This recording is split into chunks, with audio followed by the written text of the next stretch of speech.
ऐं बातिल माण्हुनि सां ख़बर कान पवंदी हक़ ते आ हे बातिल ते आ। साईं केरु चवंदो त मां कूड़ो आहियां, केरु चवंदो मां हक़ ते न आहियां। मिसाल ॾियां, केरु बोड में टेंट खाई वञे, मसाला खाई वञे, लूण खाई वेठो हुजे, मिर्च पियो वेठो हुजे, केरु चवंदो मां आराम खोर आहियां, केरु चवंदो?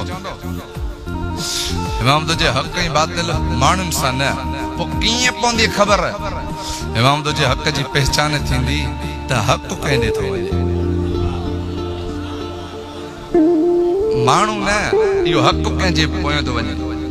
बातिल खे हक़ जा कपड़ा न पाए।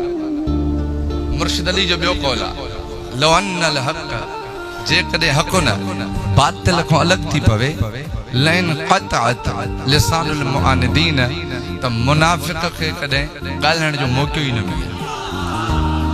अगर हक़ हक़ थी पवे, बातिल बातिल। पोइ मौला मुनाफ़िक़नि जी आदत कहिड़ी आहे? इमाम तुझे पाण इन नास याख़ुदून मिनल हक़ ज़िगज़ुन व मिनल बातिल ज़िगज़ुन। इमाम तो चए माण्हुनि जी आदत आहे थोरो हिसो हक़ जो, थोरो हिसो बातिल जो। छा कंदा?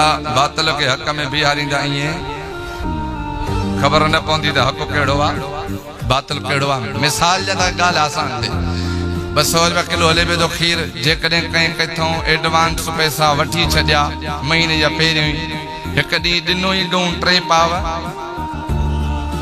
कहिड़ो ईमानदार अची चए त साईं 3 पावनि जा पैसा वठो, मां कटिया बाग़ 1 पाव जा पैसा वठ मोटाए। आहे को माण्हू ईमानदार? छा कंदो? किलो पूरो कीअं कंदो?